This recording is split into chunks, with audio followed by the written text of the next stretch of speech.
All right, guys, welcome to the Get Bent Podcast, the podcast for blurs, for nerds. If you have a fandom, you are most certainly welcome here. I'm your host, the most, Will Buchanan, aka Black Spartan. Of course, the man to my left, your right, speaking on your screen is flipped. What do you have for us today, sir? Something to do with Night City and Cyberpunk 2077, Joe Tonello. I've done nothing but play that. I have now learned more idioms from that game than everywhere. I know what a choom is. I know what a gonk is. I know that I can hack somebody from 40 feet away without them noticing me. And I look good in all my outfits. Oh, yes. Cyberpunk, once they figured out all the bugs, Cyberpunk 2077 is actually a great game. And I cannot wait for Phantom Liberty. But as you can see, guys, together we are the Get Bent Podcast. Much like the WWE old guys, there is choice language. We don't cuss much, but choice language all the same. And at the same time, guys, there may be trailers that may be shown that might be too intense for younger viewers, but viewer discretion is advised. Aside from that, welcome. Well, we start off, guys, usually on a happier note, but unfortunately, we do have some sad news to report. One of our most beloved figure of our time, Paul Reubens, also known as Pee Wee Herman, did pass away at 70 years old. For a lot of us, especially me of Joe's age and those a little bit older than us, we do remember the man who literally made a gray suit, white shoes, and a red bow tie, and he made it famous. Keep in mind, this guy not only was known for his Pee Wee Playhouse, but for the number of actors that this man has actually had throughout his Playhouse, especially those like of Lawrence Fishburne, Phil Hartman, and then of course the list goes on. And you think about how many people have actually came through Pee Wee's Playhouse, and of course his revived Broadway play that also happened as well. But the best way we can honestly honor him, for a lot of people who don't know what Pee Wee Herman is, Pee Wee Herman is known for a lot of things. However, his iconic claim to fame is that this man literally went to a biker bar on top of a table in white shoes and danced a dance that to this day will forever be in our hearts. And he came out of that biker bar unscathed. But he didn't find his bike.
Yep, tequila indeed.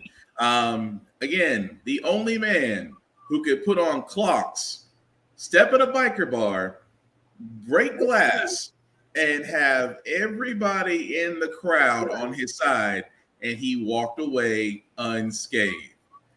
Rest in peace, Paul Reubens. We will certainly miss you. Joey, anything you want to add to that? No, I mean, you just grow up with him, and it's just one of those sad things. It just makes you remember how old you really are in the grand scheme of things. My beard is getting grayer as we talk. Join the club, sir. Silver hair. No. I mean, some of the new kids, some of the younger kids, the older Gen Zs, they know who Pee Wee is too, because I believe Pee Wee played on Adult Swim for a little bit. Yeah, he did. They didn't get the Saturday morning version. We did. They got the more the Taco Bell nights. It's like, Pretty let's much. get some taquito burritos and turn on some Pee Wee. Pretty much. But yeah, he will certainly be missed because that man truly was a national treasure. But I learned about Gamera from his buddy Hoshi. Gamera. Oh Lord, that song is catchy as all get out. But switching gears for a second, guys, we do have a little bit of news. Remember, Everybody Hates Chris. Literally a show that came on a network that nobody was watching, but yet because of repeats in YouTube, had a sudden reemergence and actually was funny. Well, Chris Rock has doubled down and said that now everybody still hates Chris. Will be an animated reboot. This was reported by Blex Media that Chris Rock will have a straight to series order. This will also be on MTV. That'll premiere on both Paramount Plus and Comedy Central. So again, that's really the news that we have here. Chris Rock will still narrate his own show. However, as far as the additional voice cast, we don't know yet. Would I love to see Tachina Arnold and Terry Crews all come back? Absolutely, because let's be honest, Terry Crews really got his breakout role on Everybody Hates Chris. And Tachina Arnold, she is an accomplished actress in her own right. I would love to see her come back and go ahead and play back as Chris's mom. And of course, Tyler James Williams, who is doing completely awesome on Abbott Elementary. We'll see what happens from there. I'm not against it because, again, I thought Everybody Hates Chris was great. I would like to see what they do with the animated side of things. But Joe, what do you think? I mean, I watched it for quite a while until UPN just decided to put it at weird times, letting you know it's like, well, this is not long for the world. Pretty much. Terry Crews, for me, it's this show and Brooklyn Nine-Nine is what made Terry Crews. I still don't know why it's Mike Coulter over Terry Crews for Luke Cage, but it could be a size thing because Terry Crews is not a tall dude, is he? Oh, he's a big dude. Okay. Terry Crews is about still, why is he just not Luke Cage over Mike Coulter? You know, the funny thing is about Terry Crews, Mike Coulter is only 6'2". Terry Crews is 6'5". So that I never understood it. Because I thought about it, Terry Crews could have played Luke Cage, but he also could have played like so many other ones. Like I would love to see him play as Diamondback. That would have been interesting. But again, is this a Winston scenario where Ernie Hudson goes for voice casting for the real Ghostbusters and tell him he's not the right voice for Winston Zeddemore, and he's like, but I am Winston Zeddemore. Right. It's like, yeah, but we're still going to give it to Arsenio Hall no matter what. Pretty much. But I always thought about that. I mean, I still say he could do it, but it depends on the powers that be at Disney right now with the SAG-AFTRA strike still going on, which we'll talk about later because two superhero stars decided to go a different route about it. I think one's just mad because his movie didn't do good. Oh, he'll still be mad. Well, let's blame the writers. Don't blame us. But switching gears again for a second, guys, because we do have some news. I know we haven't talked about wrestling on here in a long time, even though SummerSlam, which is tomorrow. Thank you, Joe. Which is tomorrow. And we usually try to keep up with wrestling. Although with WWE right now, it's a little murky. AEW seems to be doing great. AEW Ring of Honor seems to be doing great, especially with their production with New Japan. But the story that we have here, because I don't know what it is about the WWE, but for some odd reason, real life seems to be better than the actual scripted shows they play. What I mean by that is, as of this week, former CEO, and I say former because this man is literally the arch villain that we wanted to see in movies, but he really is in real life. Vince McMahon has been served with a federal grand subpoena and a search warrant. Now, we also need to stress very heavily, this is not related to the allegations of sexual misconduct in which he paid hush money to former WWE employees.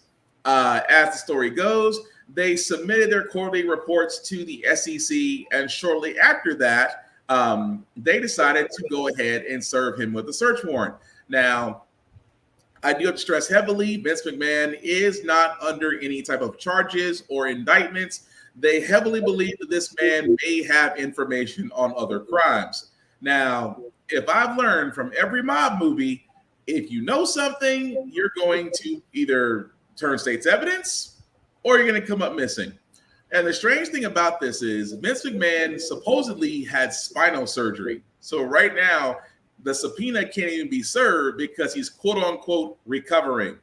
The thing is, no one has heard of Vince McMahon actually having back problems or anything of that nature leading up to his surgery, which leaves a cloud of reasonable doubt. And here I am saying this is a better storyline than the Bloodline right now. But it's one of those things, and I keep saying this from a wrestling standpoint, and I'll toss off to Joe.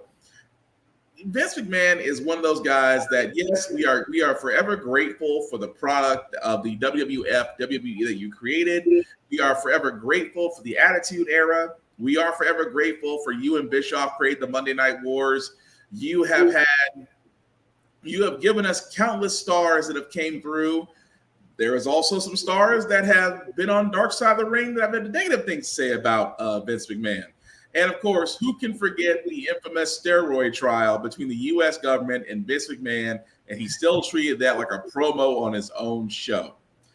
That being said, I think that when Vince McMahon had left, it was that WWE was actually better for it. I still believe that Triple H had the right direction as far as everything that he was doing at the time. It was just the fact that, for a guy that created something, he would rather destroy his own product than let someone else run with it. But again, we will see what these allegations go to from here. But Joe, any thoughts on that? I mean, we did learn that his spinal surgeon was Isaac Yankem, DHD. So there was that. Isaac Yankem, DHD. Well done. Well, I thought you were going to go with the bad news. I thought you were going to go with Bad News Barrett, but well done. I thought you were going to go with that. If you don't know who that is, people, he is currently the mayor of Knox County. Just wow. Just to see Kane walk up to him, I'm afraid you have a problem. Wade Barrett, I'm afraid I have some bad news. Wade Barrett just went to Congress like, just give it to me. I know what to do. I mean, just out of all things, that would have been funny as all get out. But other news that we want to get to, again, this actually is good news. And I was really surprised for this going to DC for a second. In the world of DC, of course, James Gunn and Peter Seraphine are running the show. They have kicked out, I won't say they've kicked out, they've put a wall between them and Warner Brothers executives. Whereas we've always wanted that to happen because for some odd reason, Warner Brothers executives believe that their ideas work over common sense. And that's why a lot of their movies bomb. But with that being said, there is some news that Gal Gadot herself has brought up that she has already reported that even though with the strike going on, she did report that Wonder Woman 3 is back on with Gal Gadot as she will be working with Peter Safran and James Gunn on the actual movie. As of the moment, Patty Jenkins may or may not be involved with this. That's kind of a murky area. Some say that she's not going to be in it. Some say that she is. As of this moment, it has not been confirmed. And they also didn't say where Wonder Woman would be at this point. They're not sure if it's going to be the Wonder Woman that picks up from the Snyder from Wonder Woman 84, or if it's going to be kind of a soft reboot telling to where it fits James Gunn's DC Studios universe. For me, I love Gal Gadot as Wonder Woman. I mean, I love the first Wonder Woman movie. Wonder Woman 84, the mall scene, and that's it. Yeah, I mean, that's that. I mean, Wonder Woman 84 as a whole just ran too long, and there was some questionable stuff. But still, it was an okay movie. I mean, Pedro Pascal still, he did his best. I will say that. But for me, I'm all for it. Gal Gadot, I believe, is the Wonder Woman going forward, and the fact that she is basically immortal makes her casting legit for the DC universe. But Joe, what do you think? I mean, I'm down for it. I believe Patty Jenkins just needs to stay in the director's chair now, the writer's room. Uh-huh. That was the biggest issue with the last movie. She wrote it. Yeah. And that turned into an unsufferable mess of, if I hug you from across the state, I'm technically hugging you through particles. Right. Yeah. I read a lot of comics, and that's a little bit too far-fetched even for me. And I've read classic Excalibur. Or the blah era of Justice League in general. So no, I'm really, really excited for this. I am more than okay with her coming back as Wonder Woman. Mhm. I'm even happy if she comes back as like Hippolyta, and they do cast a new Wonder Woman, and she's like, "Okay, your And turn." and Go. I would be happy with that too. I would be okay because that's a new direction. Now, again, this doesn't take away from the fact that we're looking forward to Blue Beetle. Can't wait to actually watch that movie. But really see what Gunn is doing. And again, Gunn is very much a hands-on type of guy because if there's any information that comes out, he either is going to confirm it or he's going to shoot it down with a quickness. So the only problem I have with this, and it's not even really a problem, it's a concern, Mm-hmm. is Gal Gadot is about to undertake a movie which is very cursed. Yeah. Yeah, so I am terrified for this woman at the moment. For those unaware, the Curse of Cleopatra is a very real thing. Please go Google it, as it has nearly crippled a studio and several actors in its original making, and that's why we don't see a lot of Cleopatra movies. Pretty much. Is the Curse of Cleopatra is a real thing. It's like the Curse of Superman. And that's the thing a lot of people don't understand. It's like there are certain movies out there that You one just don't do anymore. pretty much only because they have certain curses around them. Cleopatra is definitely one of them. Why do you think we haven't had a resurgence of Dick Tracy except for that one commercial? Disney's still sweeping up the cinders from that lot fire. Jesus, that you brought that back. Jesus. Also, no one should need to watch Madonna act. Oh, you didn't like Don't Cry for Me, Argentina? Oh no, that's a little bit different. That's a musical. She belongs there. But if it's straight acting, no, don't do it. Fair enough. But as Consuelo once said, no. You do not need to watch.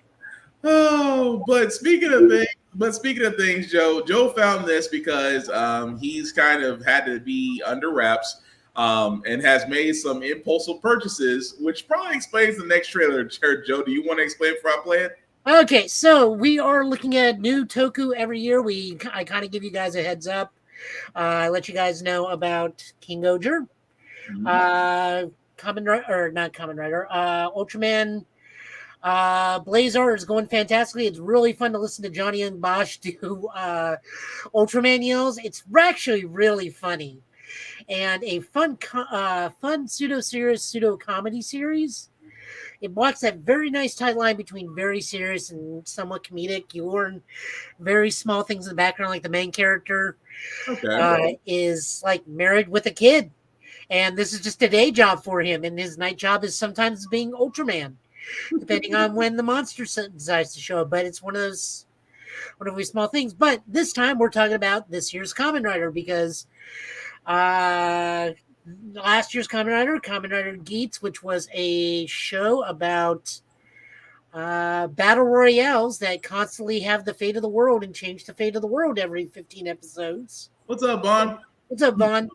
So that's getting ready to come to a close at the end of this month, and then next month we'll be hopping into, no pun intended, Kamen Rider Gotchard, which surrounds a series of monster cards. We are getting card-based Kamen Rider again, who is going to be a high-score genius alchemist who, with a buckle, which I immediately pre-ordered and paid off, decided to is going to be fighting against the evilness of mankind when used Ride Kimi cards. This is why I say me and Joe are in the same boat when it comes to impulsive buys. But here's the trailer. You leave me alone. It was $100, but it was worth it.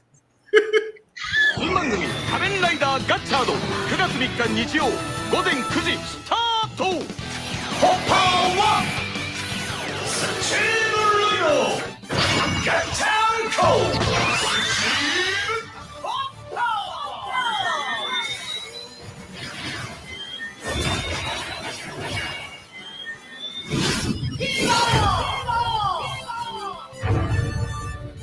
新番組「仮面ライダーガッチャード」制作発表は8月9日水曜日正午ウェブにて配信決定。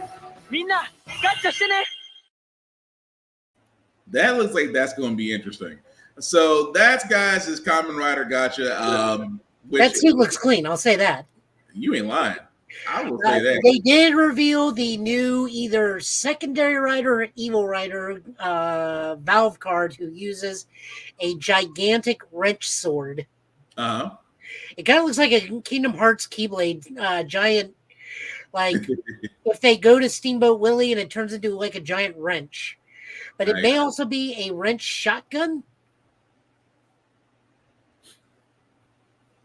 I mean, I don't know what clean lines he's looking at, but okay. It was $100 and it was worth it. Leave it to Vaughn. Leave it to Vaughn. But go ahead, Joe. I don't know how to follow that one up, but yes. So yeah, so we get a look at our two main characters at the moment. Not much is really known beyond that. The proper site is up, so if you just Google Kamen Rider Gotchard, you'll be able to find all the info. They have not yet announced cast, which is pretty unusual. We usually get that press conference right around this time, but I think because EVO is currently happening right now. Yep. We did just watch a blind man win good into the winners pools. So much love on that one. But no, I'll look forward to it. I'll try to keep up with it. I already kind of fell off Kamen Rider Geats, but see if I can't catch back up. I'm not a big battle royale person. That's why I fell off of there. Gotcha. One of these days I am going to catch an EVO tournament in Vegas. One of these days. But other news, guys, that we have, because you guys have heard that PS5 may be coming out with a slimmer console. Xbox also rumored to come out with another console. Nintendo decided they didn't want to be left out. They're going to be bringing out a next console for the second half of the 2024 year. Now, keep in mind, the Switch, for most consoles, they're usually around for a good decade before they reach what they call end of life. It's starting to happen with the PS4 and it's starting to happen with the Xbox One as games are not being produced for them anymore. So, which means that once game starts falling off, support will stop falling off, and then altogether they just completely sandbag it. Now, the one thing I'll get about the Switch hasn't been around for almost a decade, and yet, I guess like I said before, Nintendo doesn't want to be left out. Now, don't get me wrong, the Switch in itself is a great console. It really did give Nintendo a boost in sales because number one, Switches did not run into the same problems as PS5s and Xbox Series X did, which is one thing I will say about Nintendo. They know how to keep their inventories up. And second, the library along with the backwards game channels make the Switch worth playing. So the only thing I can think of out of this is that Nintendo just wants to keep up with the crowd and basically bring a new console. But for me, I'm still going to happily play my Switch just because it really has everything I want right now. And Nintendo's going to have a big problem because with most new consoles, you do have to have some type of exclusive or big game around it to actually generate buzz, which at this point, Nintendo hasn't announced. But like I said, it's early because they just announced it as of the 31st. So I'm guessing as we get toward the 2024, I should say second half, which means that more than likely they're going to be targeting Christmas 2024. We'll probably get more news and probably something showing at Summer of Games or the Video Game Awards that year. But I don't see the reason for it. But Joe, what do you think? I mean, do you see the reason for it? I don't see this as the Switch 2. I see this as like the Switch Pro. Mm-hmm. I believe what they're wanting to do is the dock mode to be the handheld mode and the dock mode to be, well, what I mean by that is dock mode is usually solid 30 at 1080p. Mm-hmm. And then you're down to locked 30, sometimes locked 30, depending on the game, 30. Nintendo should ever have to play catch up with their catalog. No, that's entirely true, Chris. That's true. No, what it is though is you are seeing some games with frame rate, a lot of their bigger titles with frame rate issues now. Fair. Because what they're attempting to accomplish with a lot of their games is just you can tell it's really pushing the Switch. Whoever did the optimization, and I think it was the people that did Xenoblade 3, Yeah. Helped with the optimization of Breath of the Wild 2. Yeah. They it's the needed same that engine. optimization problem, Yeah. optimization systems. But if you look at like Pokemon Scarlet and Violet, which I love those games, but sometimes that it gets Well, choppy in the background. the problem is, and I get where Vaughn is saying with the Switch feeling so underutilized. The Switch itself is based on a nano SD processor, which means that yes, it can process games at a very high rate, at a very good frame rate. But the problem is, as games get more intensive on the graphic side, resources, unfortunately, the Switch at that moment wasn't built for that. Right.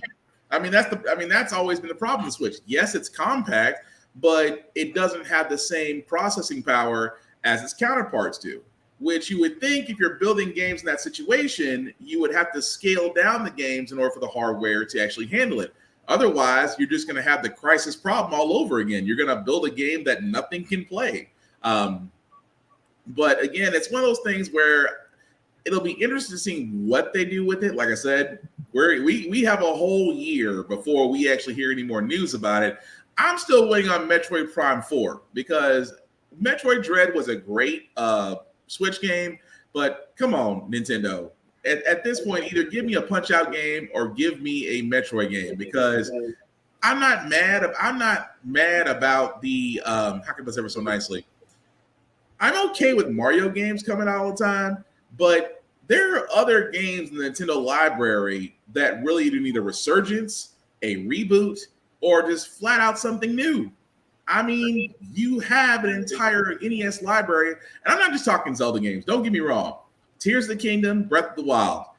To me, you're not going to beat that, especially with the fact of how many people love Tears of the Kingdom and Breath of the Wild.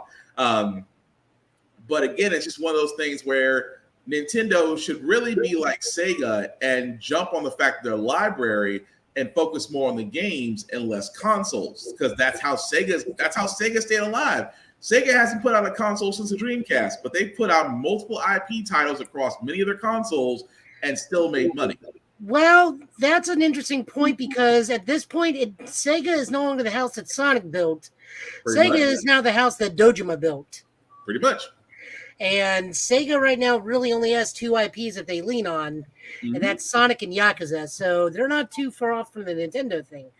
The Switch, what I think they're wanting to do with the Switch is handheld mode is going to be 1080p locked at 30.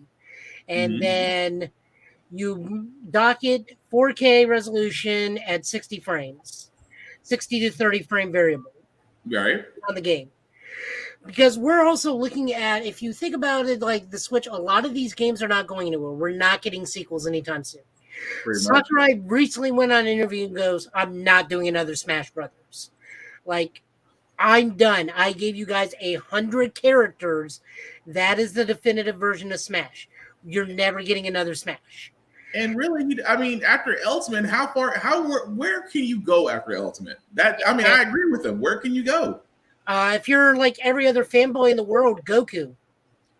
But also the other thing, we're never getting another Mario Kart at this rate either, because Mario Kart continuously updates. Yeah. So it's like there's some. Don't be wrong. There are some games that you just cannot. You can't. Once you've hit that peak, that's it. I completely understand that. Yeah. But it's just like there are some games out there that, I mean, like there was. I'll even give one where there was rumors of a new Contra. I'm like, I'm okay with that, because Contra was one of those games that made, one of the top NES games. And they've had multiple resurgences of that game out there. And its counterpart, Metal Slug, I would be happy playing those. Or you could even, well, they've already done that with Teenage Mutant Ninja Turtles with Shredder's Revenge, which also great game if you haven't played it. Well, yeah, I saw they put in the Rise models. That too. I would be completely okay with that, but I'm just saying Nintendo does have this humongous library that they could really go focus on and just give us the games that we asked for. Like for me, Killer Instinct. Killer Instinct's more of an Xbox title, but I would love to see another Killer Instinct. We're seeing all these fighting games coming out. There hasn't been another Killer Instinct since its resurgence back on the Xbox. I mean, we just have to be realistic. Like, there are certain games that are just never coming back. We're never getting an F-Zero because they have more money. They make more money with Mario Kart. I never understand that concept. F-Zero was great.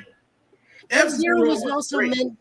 The other thing I think why we don't see an F-Zero, and this is just me personally, is that day and age is gone. I see F-Zero as a rented a blockbuster game and feel the sense of accomplishment of beating at least 5 tracks. Okay. Versus going around at breakneck speed. That's why we haven't seen any wipeouts for so long. Like, now that we can continuously do that, and for multiplayer, we are not those types of like hyper fast games just are like shuttered down to the indie market. Mm-hmm. It's all about being able to not really keep up, because you can most certainly thrash somebody utterly and totally in Mario Kart. But now it's more of the party experience versus the competitive experience. You want F-Zero, you go to the arcades. But that's the thing about it. I mean, arcades are so few and far in between now. And honestly, you do have a point, because Burnout is still one of my favorite racing games. And after Burnout Paradise, there's really nowhere else you can go after that. So I mean, you have a fair point. I mean, the other thing I can think of, Star Fox. Well, Star Fox is in video game jail because of the Wii U thing, and also for the fact the only thing they can ever do for Star Fox is remake Star Fox 1 over and over and over again, and just add new things to it, like Star Fox 1, but now you can be a tank or a sub. Star Fox 1, but now you can be a tank sub chicken walker. Star Fox 1, but tank sub chicken walker. But the thing about it is, Rogue Squadron you can fight on a constant basis. But it's still Star Fox 1, mostly. Right. But you would think that with Star Fox, it should be a trilogy. Like you had to get the mini NES to play the Star Fox 2 game that was never released in the US. Like you had to get that to play the import. So that's why I was like, it goes back to the same mentality. I think it goes back to the same mentality as F-Zero, because we don't have that many Starfighter things. The reboot for X-Wing vs. TIE Fighter did not do that great. Right. They didn't put a lot behind it. Rogue Squadron, like those types of dogfight games just aren't popular like they used to be anymore. Yeah, and also to Vaughn's point, new Donkey Kong. That'll happen. Like they have got to make a Tropical Freeze 2 at some point. Yeah, like that. I think again for a generation that doesn't know Donkey Kong Country, or just or the fact that there was once a Donkey Kong game that you could play with just the bongos and you could put them anywhere. I mean, which, by the way, you can beat Dark Souls using only the Donkey Kongas. That's funny. Or Conker's Bad Fur Day. Man. That might be questionable. But speaking of games, guys, I do want to show a little bit of this, because I do love mech games. It's kind of been a while since I was actually seeing a good one outside of Gundams. Although Gundam Evolution is great. Enjoy it while it lasts. Yeah, enjoy it while it lasts. But another game I haven't played in a very long time, only because the first one was great, and then every introduction after that just didn't live up to the hype. Armored Core. Now, if you have not seen the latest for Armored Core 6 Fires of Rubicon, let me play a little bit of the gameplay for you and see if it changes your mind.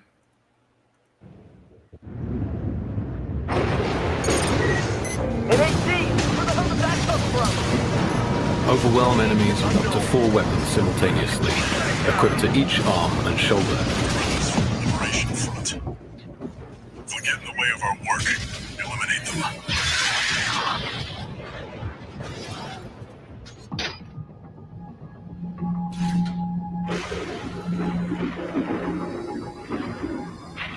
Picking up signals from AC Rex. Follow the markers.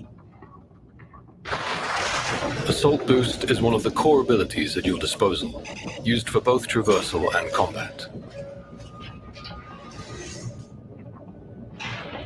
Did you hear anything about what the Corps are up to? Yeah, they'll be coming soon. You got us on the run. We're being attacked! I got AC! Return fire!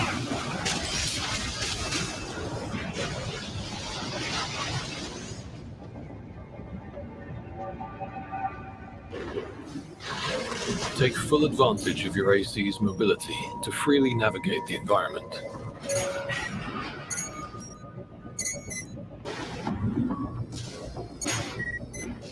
Use boost to take the fight to the air, extending combat dimensions beyond the 2D plane. Is that an independent? Destroy it! You're outnumbered 6-1. Use your missiles.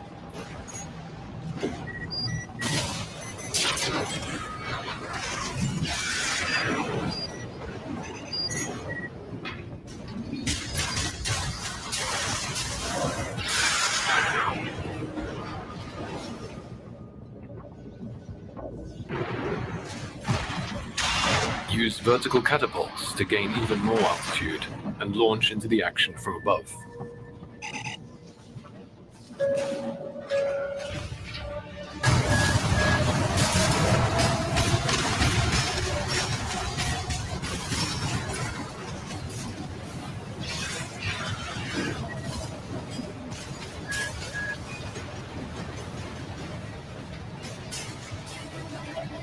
Against tougher enemies, deal impact damage to their attitude control system to temporarily put them out of action.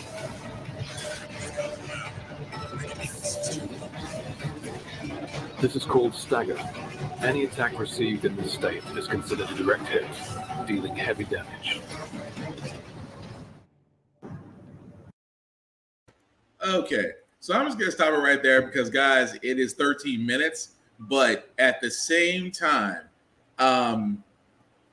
I like it. I'm looking forward to it just because it has an Anthem feel to it because of the whole 3D and flying around like Iron Man. But the graphics, the gameplay has changed. I've noticed that every game now has stagger. You noticed that, Joe? Almost every other game actually has a stagger to where you can do more damage. But I like it. Like I said before, if you were at San Diego Comic-Con, or if you were lucky enough to go, there were people there that got to get a hands-on demonstration of it. Of course, if you go to various channels, you see their reactions from it. But for me, I'm sold. I just need to get an upgraded system in order to play it. Otherwise, I'll have to wait for it to come to PC. But Joe, what did you think of Armored Core 6? I mean, I'll definitely want to give it a shot. I've always been a fan of the Armored Core thing. I really, really dug Daemon X Machina, which is basically just Armored Core on the Switch. Yeah. Just a bit more anime enthused, but still and very incoherent to follow sometimes. I couldn't follow that storyline to save my life in that game. No, You're fighting against these people. Next mission, by the way, we're your best friends now. Next mission, by the way, we're fighting against you again. Pretty much. So that's just Armored Core in general. Yeah, it was a little off. I will say that. But again, we don't have news on when it'll be released. Like I said before, it's still kind of in the development stages, but we will follow that news as it comes out. But speaking of things, I'm trying to figure out how to say this because Joe has seen this. I haven't. So I don't know, Joe, should I play it first or do you want to give the description of what's about to be shown? Okay, so this is an episode 9 of Strange New Worlds, Star Trek Strange New Worlds, which is the Anson Mount pseudo Star Trek prequel involving the cast and crew of the Enterprise prior to Kirk taking over the Enterprise. This episode, this season has been very peculiar because they are trying different show styles throughout. We had a sitcom style where Spock was turned human as his impending fiance's mother-in-law. The impending mother-in-law come down and shenanigans happen. We've had an Aliens episode featuring the Gorn. We've had a crossover episode with our favorite Star Trek show, Lower Decks, where Jack Quaid and Tawny Newsome, who play Mariner Beckett and Brad Boimler, cross over into the live-action universe. Fantastic, and I only wish that Rutherford and Tendi came with, because that would have made it even better. But, so this time around, we get the musical episode, which is a long-honored tradition in a lot of television, which means if you've hit the musical episode and still going, you're doing something right. Just like Buffy. Can't wait for the Muppet episode.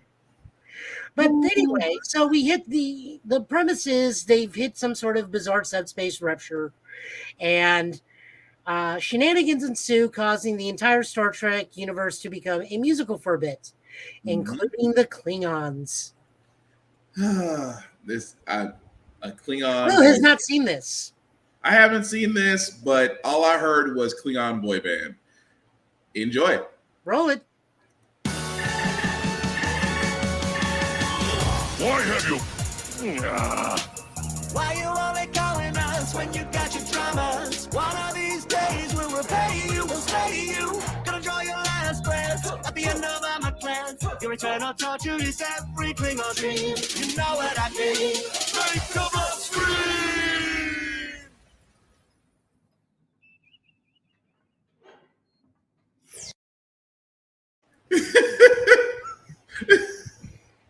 There is no words. There is no words for what I just saw. Oh man. Well, you can watch that and the rest of the season over on Paramount Plus. It's also for very Uhura heavy theme this season. A lot of stuff deals with Uhura, which rightfully so. She does a fantastic job honoring Nichelle Nichols. She's one of my favorite cast members. I will say, despite the fact that we did have Klingon boy bands, the lounge music involving Nurse Chapel was probably my favorite song in the entire episode. I think I'll make that the title of this episode, Klingon boy bands. I'm gonna go back and change the title of this episode to Klingon boy bands. But yeah, I still got to catch up on Strange New Worlds. Now we've done this, and now all I can think of is a Ferengi a cappella group. A Ferengi a cappella. You know what? I wouldn't be wrong. That would actually be interesting. But no, Strange New Worlds again is going to be the last. Is going to be definitely a good one. I know I've watched one episode. I just have to catch up. Just because I know Discovery will have its final season coming up on Paramount Plus. Can't bring myself to watch Picard the final season because man, there were so many tear jerkers in that series. But definitely, if you hadn't had a chance to really see the show, as Joe has pointed out, the Klingon boy bands, definitely watch Strange New Worlds and let us know what you think in the comments. We guys really want your opinion on that. But speaking of opinions, guys, we did show a while back the trailer for Twisted Metal. And I was right here next to Joe, and I had sat there and said, I have concerns. I didn't want to see it because one of my favorite wrestlers, Samoa Joe, was going to be the body of Sweet Tooth. Of course, Bill Hader actually plays the voice of Sweet Tooth. So again, that I thought, it was to not to spoil it because I did binge watch the entire first season that's currently on Peacock right now. If you guys want to take a look at it, I will say it's worth it. It was completely different but it did have a crap load of Easter eggs. Doesn't matter if you played the first Twisted Metal. It doesn't matter if you played the last Twisted Metal or if you played Twisted Metal Black. If you're a fan of the series, you're going to recognize quite a lot within the 10 episodes of the first season. But I do like the twist that they did with this. It is definitely funny. It is definitely not for kids, although you would think I would have to say that in this day and age. But again, this is not for kids. I cannot stress this enough. Otherwise, if you let your kids watch it, you're gonna have some questionable conversations coming up. That's all I'm saying. But overall, it is definitely worth watching. I think between Anthony Mackie and Samoa Joe and others that are in this cast really made it worth watching. And again, if you have time this weekend, I definitely say check out Twisted Metal. You won't be disappointed. But Joe, have you had a chance to watch it, or are you on the fence about it? Yeah, I don't have Peacock. Okay, fair enough. But yeah, it is definitely, I would say if you get a chance, it's definitely worth watching. But speaking of things that are worth watching, guys, I know we talked about, a little bit earlier in the show, we had talked about the SAG-AFTRA and the fact that we actually here at GetBit. We do stand with the actors and the writers just because they deserve their fair pay. They deserve their dividends from streams and purchases and things of that nature. And that, you know, if you're working for Hollywood, if you are literally the lifeblood that pushes these shows, that pushes these movies and things out of Hollywood and out of the motion picture business, then you definitely should be getting paid more for your craft. We wholeheartedly believe that. However, unfortunately, there are some actors who have a difference of opinion, I guess you can say. One of them being a surprising voice, Stephen Amell. If you remember him, he was the guy that played Oliver Queen on Arrow. Really did CW a favor in the ratings world, also restarting the Arrow, starting what was known as the Arrowverse at the time. Stephen Amell has came out recently and said that although he stands with the writers and actors of SAG-AFTRA, he says, quote unquote, I do not support striking. I think that it's a reductive negotiating tactic, and I find it incredibly frustrating. Well, he decided to double down on that. And yep, that's Twitter for you. Let's try it again. And the ongoing strike that is happening. Yeah, so I feel like I'm insulated in Hollywood because that's where I live. I literally live in Hollywood, like all the stereotypes that exist. So I feel like a lot of people in this room aren't aware of the strike. I support my union, I do, and I stand with them. I do not support striking. I don't. I think that it is a reductive negotiating tactic. And I find the entire thing incredibly frustrating. And I think that the thinking as it pertains to shows like the show that I'm on that premiered last night, I think that is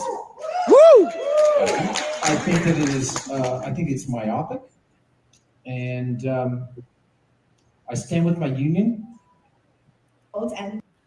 So yeah, Stephen Amell, as you can see there, was at GalaxyCon when the question came up of whether or not he supports the strikes, and he, for lack of better words, give the most half-assed answer I've ever seen an actor give.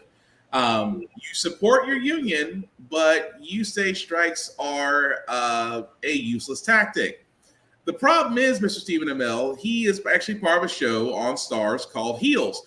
Now, if you haven't seen Heels, again, it is a show about wrestling, about a wrestling promotion in the Southern region. Great show. Don't get me wrong. Great show, written very well. If you haven't had a chance to watch on Starz, give it a shot. We want to know your opinions as well.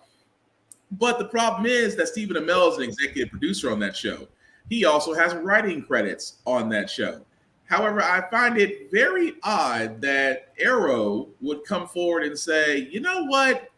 I think that, it's okay. I know what they're doing, but striking doesn't get you anything. When history would say otherwise, because if strikes didn't do well, we would still be back in 2001. When a certain show became a certain casualty. Lost and Heroes never recovered. That's the one thing that we say here on here on GetBit. We also say on Chris's show on Blurred's Eye View. Heroes will always be a victim of the writer's strike. Now you guys got to remember, everything that's out there now is all fine and dandy, but these are, and Fran Drescher, which again, I never thought I'd say this, but the nanny is the president of SAG-AFTRA, and she has sat there and said, we are ready to go into 2024 about this. So they've already dug in. So again, writers and actors, you guys should get your work. You shouldn't have to worry about, trying to pay bills, between paying bills and keeping rent and food in the house. Absolutely understand that. But from Stephen Amell, I think he was a little bit out of touch with this. And if he had a publicist, his publicist would have sat there and said, you support the union and shut up. because right now that's not going to help you with your own show, considering the fact that, well, they don't know where you stand. You flip-flop more than a pancake and IHOP right now. I mean, but Joe, what do you think? That he supports his union and has a thesaurus. Yeah, because he was it was a whole lot of reaching and searching for words in that note. And the thing about it is, again, it's for actors. Actors, really, for a lot of people, don't understand. Hollywood, especially these motion picture companies, they control a lot. To quote a WWE phrase, son, that's a $5 word coming out of a $2 mouth. Pretty much. Poor Little Heroes. Yeah, Heroes was a great show, Vaughn, and then the strike happened and it never recovered. What's the last show or movie Fran starred in? Hey, she had the nanny and she ran with it. But the fact that she's the president, I mean, again, you've heard Fran Drescher talk that, and we've shown on here the contracts that they're negotiating for, and the fact that all they're asking for are pay bumps. The fact that they haven't asked for the things that they should be asking for, like royalties off streams, royalties off DVD purchases, royalties off syndication, because for every sitcom and movie, for every sitcom out there, the big thing is syndication. If you make it to 100 plus episodes and get picked up off other networks, that's more payment for you. So again, I'm not against that. But to see Stephen Amell talk about that, the first thing that came to my mind was, you have failed this city.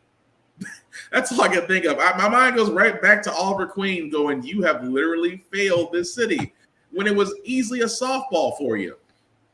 But at the same time, he's not the only one. I don't know if I should refer to him as Shazam or whining Shazam. But Zachary Levi also does not like the strike that's going on, mainly put because of the rules. Now, again, there are rules in place for strikes. You cannot talk about any produced work that actors and writers can't talk about works they're producing in right now, because that's called struck work. So, in other words, think of it like plutonium. If you are around it, you can't talk about it, so therefore it's radioactive until the strike is over. Cool. I mean, seems easy enough, right? But these actors and writers still go to cons, which they should, because like all things, we want to be able to meet our heroes, meet our comic book writers, meet our artists, things of that nature, cosplayers. We should be able to do that. And I'm not stopping actors from doing that, because again, they make, aside from artists and other people, they make cons worth going to. Now, Zachary Levi was at a con, and well, he had some thoughts as well. And again, we shouldn't be surprised. I'm not allowed to talk about, this is so dumb. I'm not allowed to talk about any of my previous work. I'm not allowed to talk about movies that I may be a superhero in. I'm not allowed to talk about TV shows that I may have been a nerd who worked at a Best Buy kind of amalgam. I'm not allowed to talk about any animated princess movies that I was fantastic in as the best prince ever. I'm not allowed to talk. I'm not allowed to talk about those things. Yeah, he's not allowed to talk about it. And yet he talked about it. And again, this is the same guy who still to this day will say that Shazam! Fury of the Gods did not get the respect it deserves. And you can't blame the strike on that, sir. If anything you're going to blame Shazam! Fury of the Gods on, blame on the fact that it was not a great script as the first one was. But to me, this is why I don't get. You can be mad as an actor, but you join the union. That means that you agreed to whatever the union decides to do as a whole, because you have to come to a consensus on this. So if your union decides they want to strike and you can't talk about struck work, talk about other stuff. I mean, to me that seems so one-dimensional. To me, it's like you don't see. Case in point, I like using Supernatural as a example. You don't see Jensen Ackles, being mad that he can't talk about Supernatural right now, or being mad he can't talk about The Boys. So what does he talk about? He talks about his band. He talks about his music. He talks about other projects that are not dealing with Hollywood. And guess what? Everybody still loves him. In the same sense where you have Giancarlo Esposito, who is right now on the con tour for a guy who is beloved in various shows, and all he does is talk about his projects that are not related to Hollywood. So to Stephen Amell and Zachary Levi, guess what? It can be done. But you do seem quite salty, whether you agree with the strike or the fact you can't talk about certain things. And so now you seem kind of hateful. Is that the best way I can put it? Is that the best way I can put it, Joe? Sounds kind of hateful.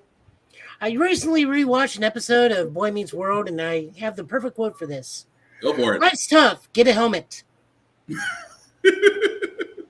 Why do I feel like I know exactly what episode, where that quote came from, and exactly what episode it did? But no, it's Season just 3, episode 2. Oh, I was off by 1. I was going to say episode 3. But my thing is, it's like, okay, so you can't talk about your work, but you still get paid for it. I mean, it's like Samuel L. Jackson. Samuel L. Jackson just finished Secret Invasion, and it's just like, we can't talk about it, but I'm good. The check cashed. I'll talk about anything else. And it just never ceased to amaze me that some actors are one-dimensional, where others are like, oh, there's plenty of other stuff I got going on. It's not, I can talk about that. But speaking of Samuel L. Jackson, I got to ask you this, Joe. Did you finish Secret Invasion? Yes. Okay, so before we get to comics, I wanted your opinion on that. What did you think of Secret Invasion? It was fine. I mean, I knew what I was going into it. I knew it was a spy thriller. I understood it would be a long con. Wasn't quite sure why we had a Super Skrull super fight in the long run. I would have preferred if Gavik just got away injured and he was officially our Super Skrull. Except now we have not Lysra working for the British government. And that makes me think. I was gonna say I thought they were gonna do the British version of the Avengers through her for a second. I thought that was coming, which it could still be. But I wanted your opinion because I know me and Chris and others talked about this. And for me, my point was because a lot of people gave it a low rating or gave it oh, this wasn't the show or superhero fatigue. And I was like, well, you guys got to understand, we're so used to shows having a beginning and end. We're not used to a show that has a continuance. It's like, it's not over. And at the same time, it's like, yeah, we saw Fury. I mean, we really got to see a whole lot more of Fury than we did in MCU movies. At the same time, the whole thing about Rhodey, being a Skrull, and the fact of the president turned out to be Ritson, started out to be more MAGA than anything else. According to the director of the show, yes, it's confirmed Rhodey's been a Skrull since Civil War. That means the purple blood thing was finally added in towards the end. Which is another thing that kind of bothered me as well as everybody else. If Rhodey was picked up during Civil War, because so many people, screenshots, frame rate slowed down, zoom ins, because everybody remembers when Rhodey was basically coming out of that rubble of the Avengers Center, and he was coming out of the rubble covered, literally bruised up and bloody. He's all red. Now, of course, with Skrulls, we're seeing purple blood. So the fact that we didn't actually see purple blood come out of Rhodey in Civil War, especially during that part where they got rescued by Ant-Man, it begs the question, are we being misdirected, or we're trying to sit there and say that it had to happen somewhere else along the lines? I think they don't know what they're talking about, just like they do with the Captain America, where is he, in the timeline stuff. Yeah. So, in the grand scheme of things, it really doesn't matter. It's the director's opinion that Rhodey was taken during Civil War. You know what? That's fine. You make more money, and you're closer to Kevin Feige than I am. You're probably correct. But in the grand scheme of things, I don't care. Just let's see what Armor Wars gives me. And that was another thing I was going to ask you about too, because now knowing that Rhodey was a Skrull and now having a fixed point in time to where he may be unaware of what happened, does that change Armor Wars as far as now because of he being replaced by a Skrull and the fact that we don't know how much time has actually jumped between Civil War and Secret Invasion? So does that change how we feel about? How does it change how we feel about Armor Wars, or do we think there's going to be a difference here, or this is going to lead into the? Because, for my opinion, really quick, I think it's going to lead into the next Cap movie. To me, I mean, possibly. I wouldn't mind it lead into what are we calling it now? Is it Brave New World? Brave New World, because Okay. New World Order sounds a little too close to the fatherland. Oh, I thought it New World Order because we'd have to have a run-in from Scott Hall, Kevin Nash, and Hulk Hogan, and then hit people with belts, and then spray superheroes on their backs with spray cans. Technically, we do have Seth Rollins in there as part of the Serpent Society, so that should be interesting. I know what you meant, but I was like, you know what? Huh? It's because like we the Shield.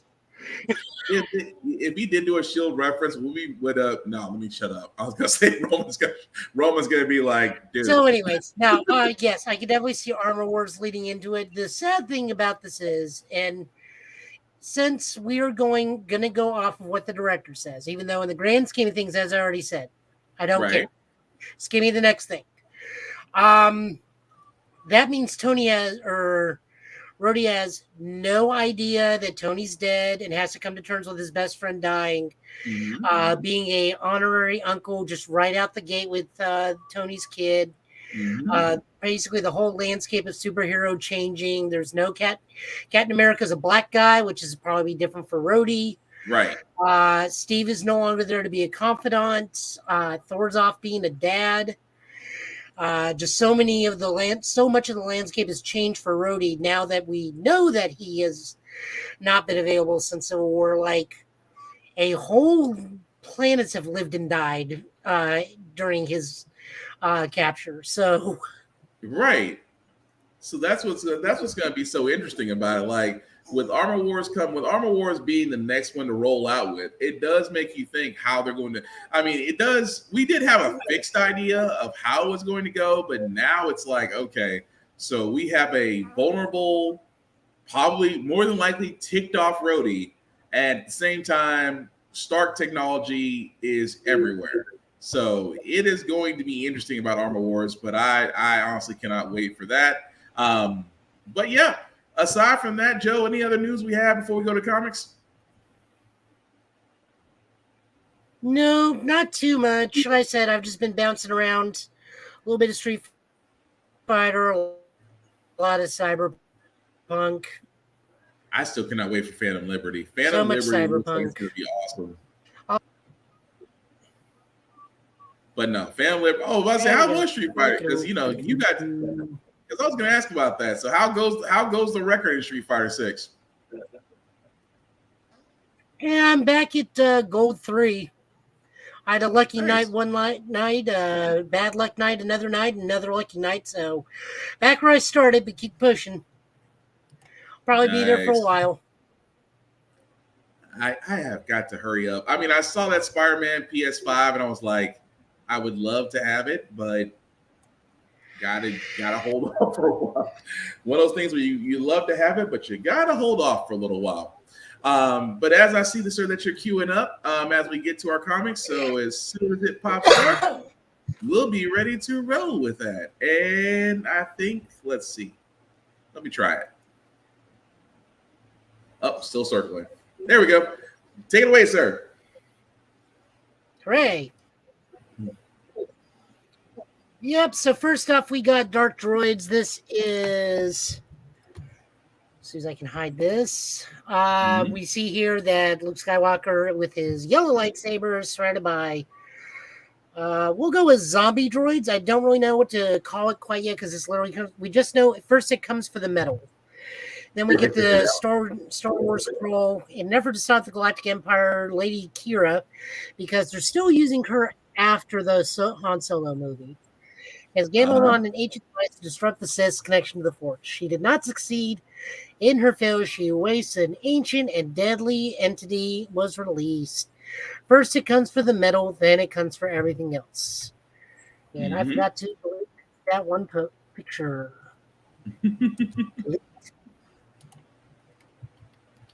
There it goes. This is written by Charles Soule. Well, that's why this is so good right off the bat. Art by Luke Ross, colors by Alex Sinclair, and lettering by Travis Lanham.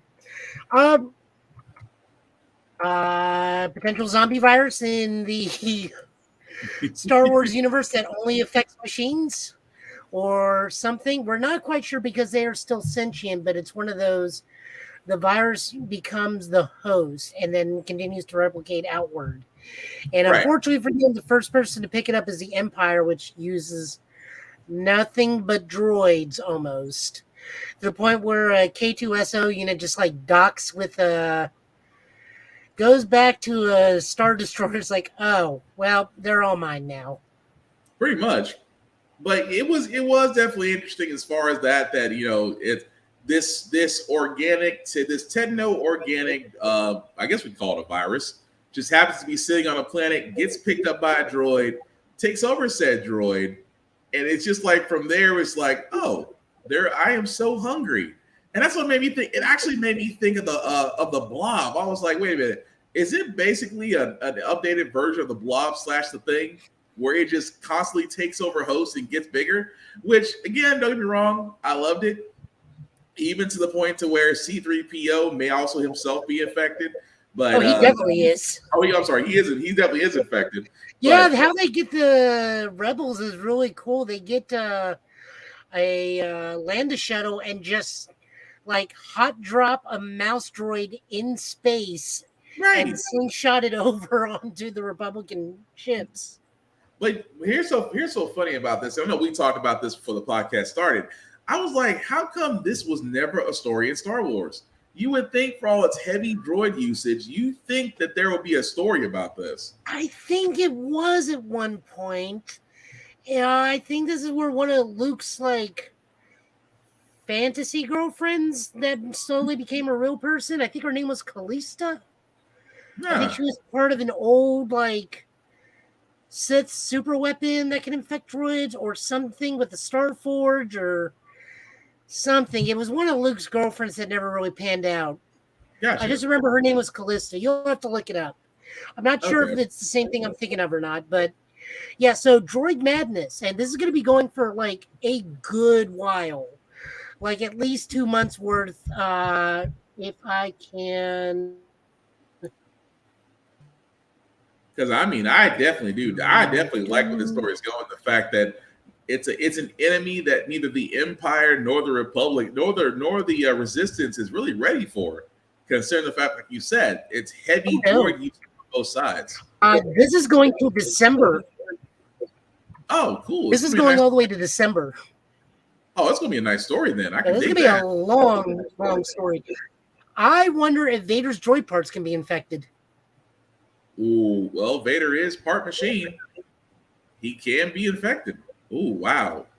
An infected Darth Vader with force powers. That would be interesting. It would be Anakin fighting himself constantly. True. That would be interesting. Could he infect Darth Vader if Darth Vader is 80% machine? That does make for an interesting. It does make for a good story if told properly. So yeah, we're not exactly sure what they mean by they are hungry, as we don't actually see. We do see them like kill every single human being in the Star Destroyer, but we don't see what they do with the body. So we don't know what hunger means quite yet. Hunger could just mean that it wants to continue to procreate and take over there as a DTI. Yeah. Okay, I know what he meant. I know he was getting at. Oh, a droid transmitted infection. There we go. Yeah. Okay. Yeah. Like I said, we don't know what they actually do with the organic life once it's killed. I hope they're going to leave that as ambiguous as possible to keep the horror going, because they often entire Star Destroyer almost like it was nothing. Pretty much, but that's what makes it so interesting. The fact that that the Empire themselves do not see how heavily dependent they are upon them, and that they can literally be taken out in a matter of minutes. I like that the only droid that actually put up a fight was the mouse droid. It still lost, but that's the only thing that put up a large enough fight. It tried, but he's like, there was some resistance, but it was quickly put out. Damn. Pretty much. But no, good story. Moving on over, we got Steelworks number 3. This is written. Oh, yes. Next up in DC, we got Steelworks number 3. This is written by Michael Dorn, art by Sammy Basari and Vincentini Cifuentes, with covers by Andrew Dollhouse and Ulysses Ariala. This just continues the whole thing. Apparently, we learned that Natalie is slowly fusing with her armor, which is a bad thing. John Henry makes 0-point energy a realistic thing and needs to use it when Metropolis is attacked. Right. And shenanigans. Wasn't 0-point energy World War Tech? World Tech? Yeah. If I remember correctly. I think so. Okay, because I thought that's what it was. That's why it sounded so familiar.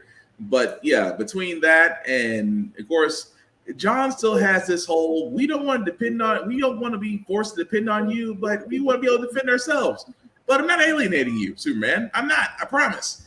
And then Lana of all people, that was an interesting turn. The fact that that's why I was like, wait a minute. If she's exposed to 0-point energy, what's to keep her? And again, they have to explain that about her powers coming back. Yeah, I will get on that one. Because I was like, you're going to sit there and tell me World War Tech actually brought Lana's powers back when we thought they were gone? Okay, I'm not against it. It's 0-point energy, so it's not like it's beyond the realm of possibilities. But I still want to be like, okay, I hope in your next issue you explain a little bit better. I will say this still, for his first out as a writer, Michael Dorn is still being consistently impressive. If anything, he's being consistently good. Yeah, don't get me wrong, the writing is solid. Yeah, the writing is solid, and I have no issue with the art. Not like Cyborg. No, I'm sorry, I will not let that go. Not touching that anymore. I will never let that go. For most people, aren't either. You shouldn't. Bad art can hinder a good story. It really can, Superman's got enough problems right now. Just ask how him and Connor are doing. Ooh, petty. Uber petty. Man, that was my favorite thing about that thing, where Keith's like, Gella, he's been missing for 2 weeks, right? And you're just now coming. It's like, yeah, I really need to get with Connor. Callow, he's been missing for 2 weeks. It's the first time you've noticed. That is sad. That does kind of. I have a lot of kids now. That's not the fault. But it does kind of survey the point. It's like Connor left and no one knew. That's like, wow. It's like, how right was he in that, just leaving and going somewhere else? And 2 weeks later, anybody seen Connor? Man, dude been gone. You just ain't noticed. But no. He's like, over there. It's like, no, that's John, different jacket. Right. It's like, well, what about Power Girl? It's Kara. It's like, I don't go by Power Girl. It's a whole. When did this happen? A while back. But no, it was a good issue. I am liking the Michael Dorn run so far. So I got no issue with it. It's only 6 issues, which I'm okay with. A lot of stuff. I think what a lot of people are learning over in the comic industry right now is, if someone's got a story to tell, don't give them an ongoing. Give them 6 issues, and if it continues to be a consistent seller, then you extend it. But just give them a good 6 issues. Like, that's what a lot of the newer books are doing. Like, Hawkgirl's only 6 issues. Yeah, fair point. Although they need to give that a proper story, but I digress. Go ahead. Yep. Jumping on over to Image, we are looking at Dead Lucky number 7. This picks up right after Supermassive. This is written by Melissa Flores with art by French Carlo Magno, colors by Maddie Iacano, and lettering by Becca Carey. So, as I said, this picks up, starts a brand new storyline.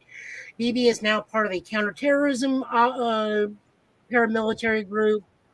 Somebody goes home. They're still reeling from the previous war that the city went through by the previous police regime. which is what now BB is also a part of. And she ends up running into an Ultramate, which may have powers similar to hers, but fire-based. Right. No name has been given for this one yet. Awkward. If there was ever a time for this issue was awkward, like, yeah, you're not the only one. It's like you're alive, yeah, but you're not the only one with powers. But I thought that was a good twist at the end. I was kind of a little bit concerned because they were starting to do a lot more of the backstory. Whenever they go into backstories, I'm like, oh, either somebody's gonna die or we're gonna see a reemergence of somebody. And I'm glad I was actually right about one thing, because I do like the Dead Lucky story out of the Image comics, especially from the Massiveverse. So I am glad that it did work out that way. I thought it was going to be a whole different type of cheesy, corny way, but I was pleasantly surprised. Yeah, we're still doing pretty good with them. Yeah. Moving on over, we have Rogue Sun number 14. This is written by Ryan Perot, art by Abel and Marco Renna, colors by Natalia Marquise, and lettering by Becca Carey.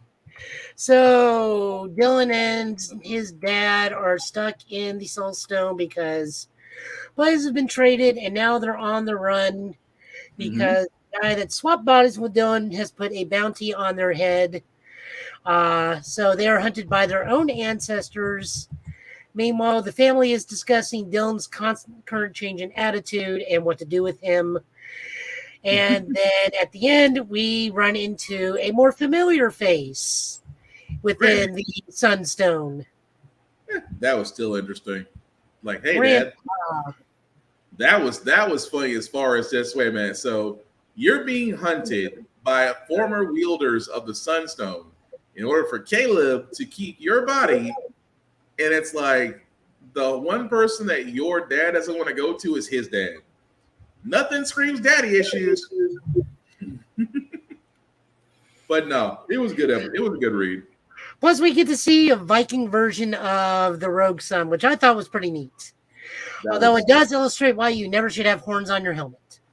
That part. He's like, I will send you to Valhalla, and gone. And pretty good. Continue to be good. Massiveverse just always continues to impress. I love it to death. Yeah.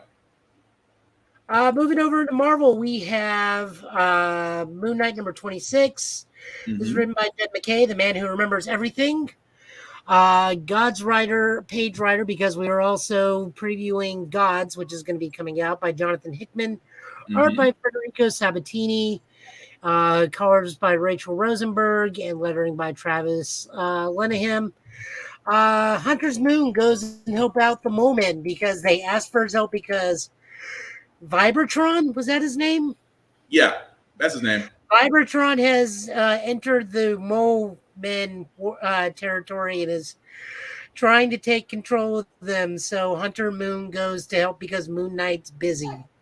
Yeah. Meanwhile, we are getting a therapy session with Hunter Moon's civilian persona and Moon Knight's therapist. She gets a lot of hours. She does. I think she's just on call to the Midnight Mission.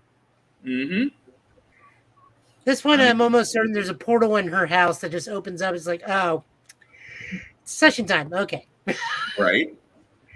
But it's cool. We get to get caught up with Hunter's Moon. We haven't messed with him in a while. We get to see that he can still channel the spirits of previous Fists of Khonshu, including the very first one. Vibertron is a D-list one-shot villain from Moon Knight's past. I guarantee it. Pretty much. It's just being used to further the story. Not too much to say about this. I still dig it. Just not a lot happened, but like I said, it's good to be catching up with Hunter's Moon. At the same time as the whole idea is like, I don't have any friends, but I guess I have to make one.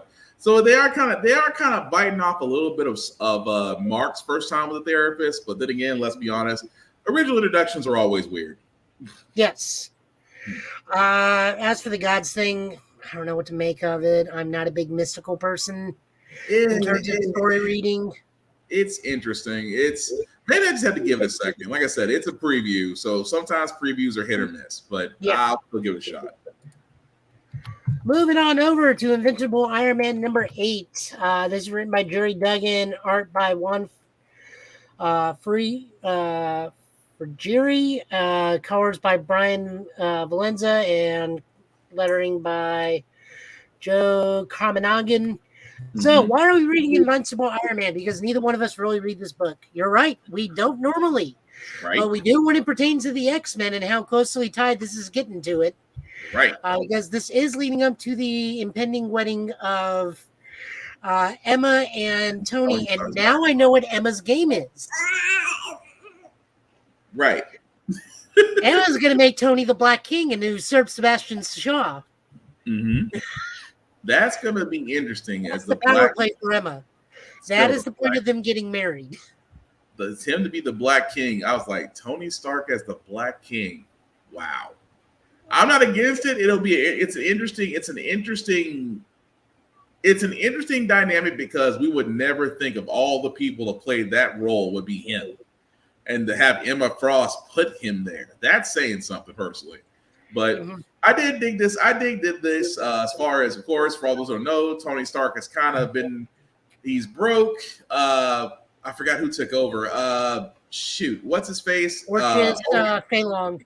Yeah, thank you. Fei Long owns Stark Industries, including the suits. He was supposed to give up his suit, only to use it to save Emma Frost, who made some type of deal with Kingpin, dressed up like Viserys of Westeros from Game of Thrones, which I thought was interesting.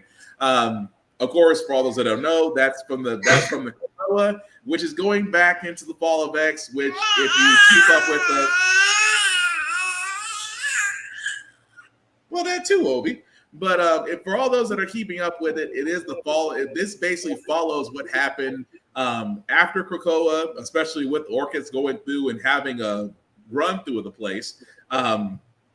We still don't know what Emma Frost and Kingpin have agreed to, but the fact that Emma did kind of help out Tony to the point to where Tony had Emma take it off in his suit, and now that Stark is back with Fei Long.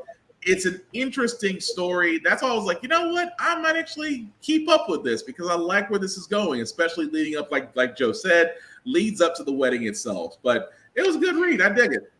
I did like at the very end where he just like calls out Fei Long's like, go ahead and kill me. I'm an event. You will not make it out of the office because you'll have killed an Avenger in the streets of New York. Pretty much. And he was like, right. He's like, you kill me and you won't make it out of New York alive. Which he's right, though. I mean, even though the Sentinels, it's still weird to see Sentinels in Iron Man armor. It's just, and on top of that, their Space Division Sentinels are just giant war machines. Pretty much. It's weird, but like I said, it's different. And right now, different is good. But yes, definitely keeping up with this because Fall of X looks like it's going to be a hell of a story. Hopefully better than Sins of Sinister. On top of that, it's something that we haven't seen in a while with Marvel. We haven't seen a line-wide event happen in quite a while. Yeah, we really haven't. To where it encompasses more than just X-Men. Yeah, you're right. Yeah, I mean, the fallout is affecting basically everybody. I mean, Obi's right. Obi is right. I'll give him that. He is right.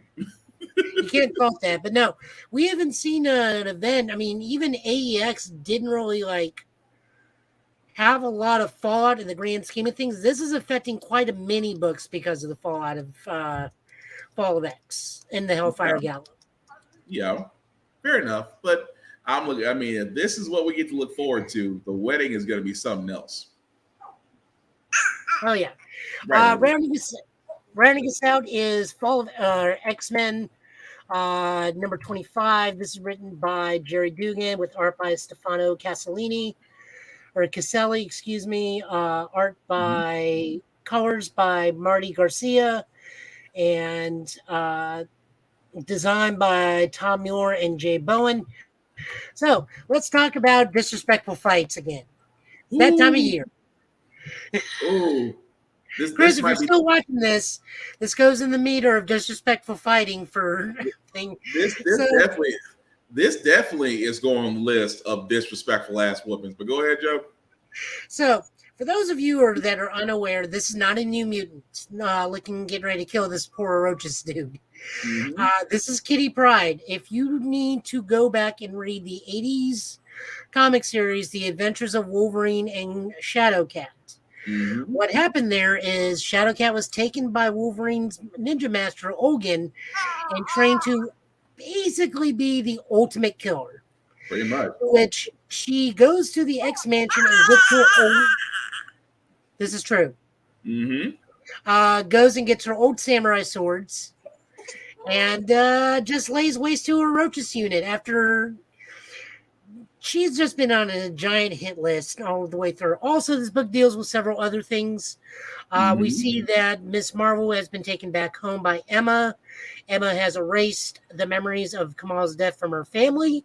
Yep. So only the superhero community is aware of Kamal's death, but the family does not have to have the pain and grief of their daughter dying, plus the judgment of her wanting to go back out. Mm-hmm. Miss Marvel wants to continue helping the X-Men despite not knowing what her X-Gene power is, even though we all do. We catch up with Dr. Stasis and Cyclops, who's had his eyes stapled closed. Yeah. To let us know what's going on there. Forge comes to an oh shit moment because he realizes, oh no, Krakoa's down. That means all the Vault children are free. And they're pissed. And they are not happy. And then we just go back to Kitty, who's running all these assassination missions and trying to save as many mutants as she can, or at least put out a notes of like, hey, we're still out there. We're still going to help. But no more kid gloves. Oh, we're not in a defense response force anymore. Oh, no. She was having a John Wick moment. That was it's like, wait a minute. Were you Shadowcat? Don't tell anybody, kid. It's like, you are. And then the whole fight between, of course, the whole fight with the guards. And it's like the disrespect they had. It's like, wait a minute. I thought all mutants were rounded up. Well, yeah. Okay. Well, this person ain't shit. I was like, okay. And then she immediately got pissed off, and all that training came back. And all I can say one of those like, so we had rules on the island of Krakoa. First was kill no man. We are no longer following those rules. And then she proceeds to put a machine gun in some guy's mind, throws one dude into another dude. And I felt really bad for that one guy who was just there at the wrong place and time. It's like, look, I want no part of this. You guys saved me. I am sorry this happened to you. I am here purely because I needed the job. And she's like, oh, honey, I am so sorry. Snaps his neck.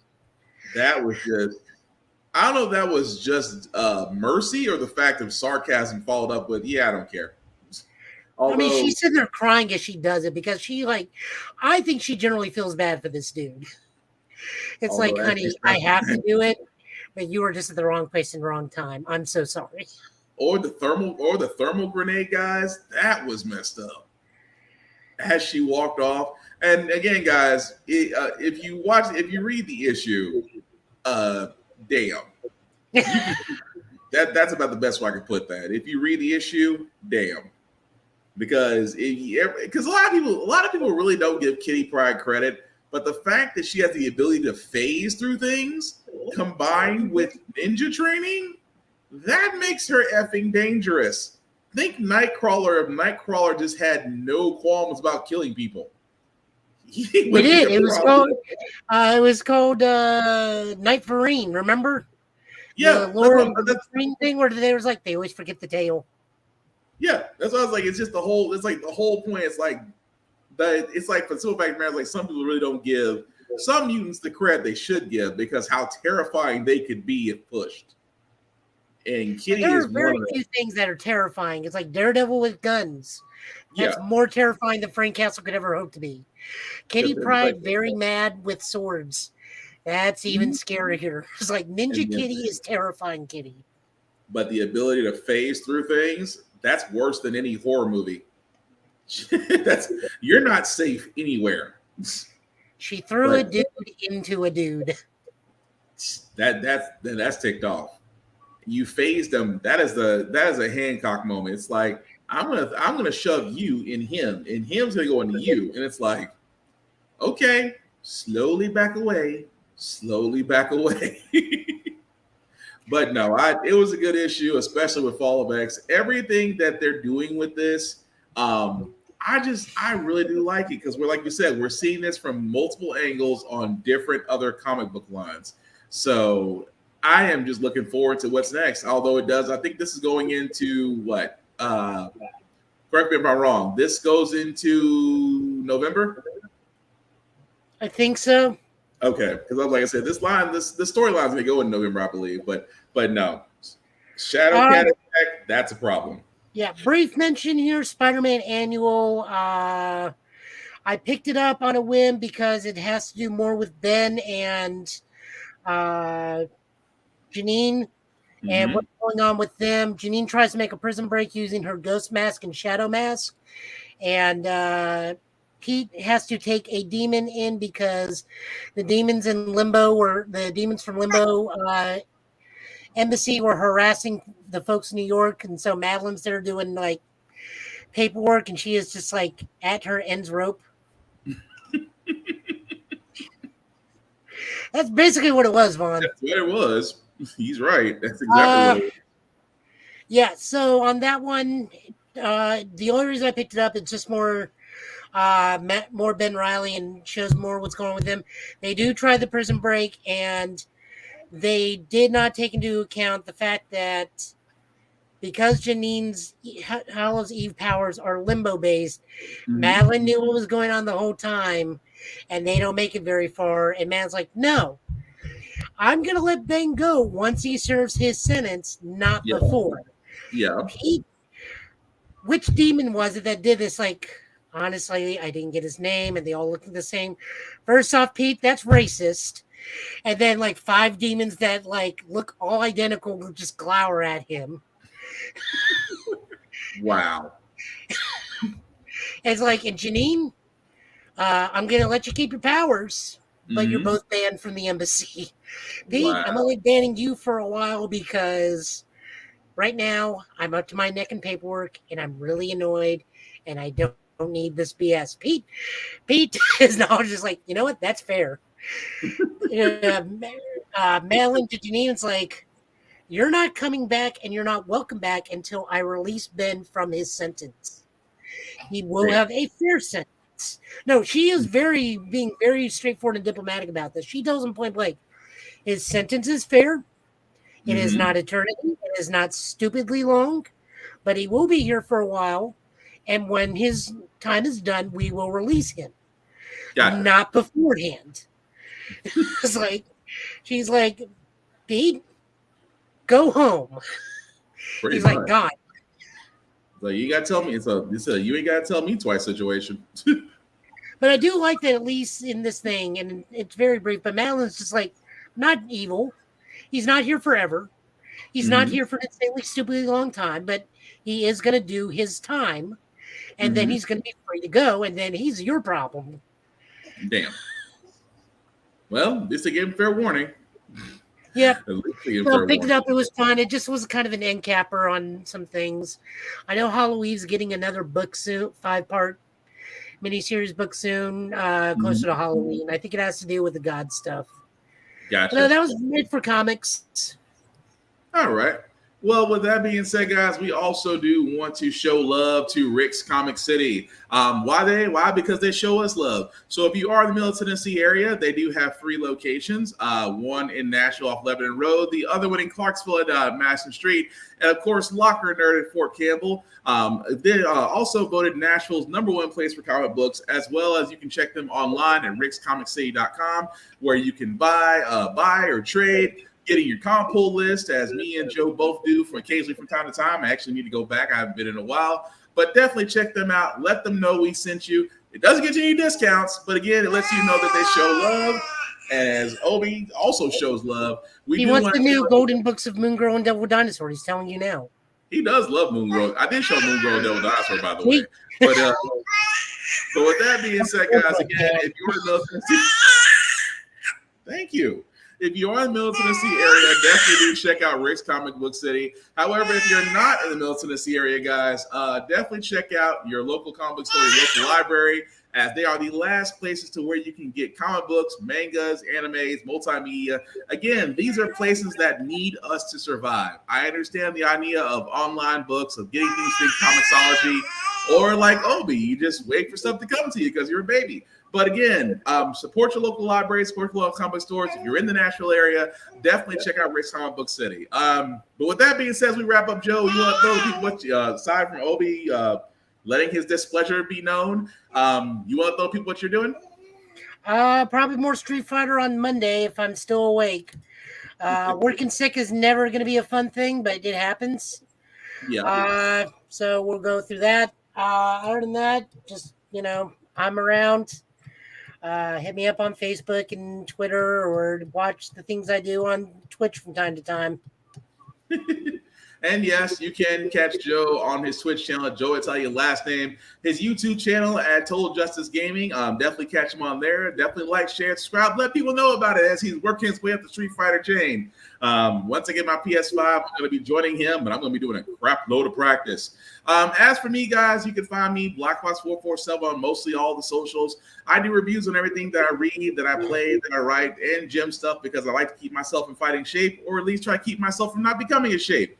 Whichever one's first. The link at the bottom, guys, let me make that just a wee bit bigger for you guys to see. If you'll copy and paste that link into your browser, we'll take you to our link tree. That's the YouTube and Facebook groups for all of our podcasts. How the Fact We Got Here, Get Bit, and of course, the Offense Podcast. Our podcast can be seen wherever podcasts are found. Joe, we let them know where they're at. Stitcher, until that closes, Spotify, Google Music, Google Podcasts, Amazon Music, and there's one other one, but I forget. Not on iTunes. We're not paying $15 for views. That's probably the way to go, but still, I have enough people know my credit card information. I don't need Apple to have it too. At the same time, guys, we're also on Opulence Radio and Always Record TV for your viewing pleasure. Definitely check us out, as we love what we do, and if we could make this a permanent job, we definitely would. And Obi would appreciate that too.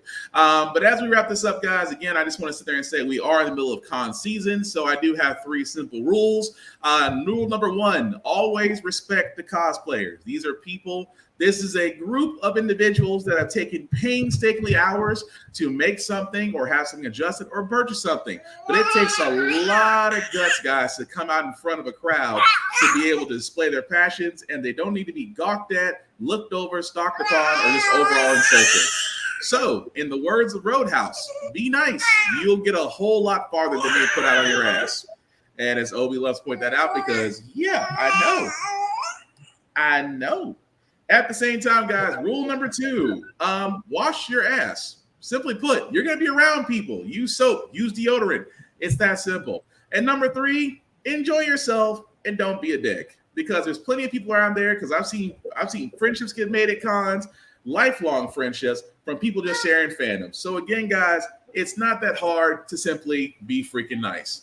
With that being said, guys, we hopefully will be back here next Friday, same Get Bit time, same Get Bit channel, with news throughout the week, as well as anything else that may appear, including Klingon boy bands.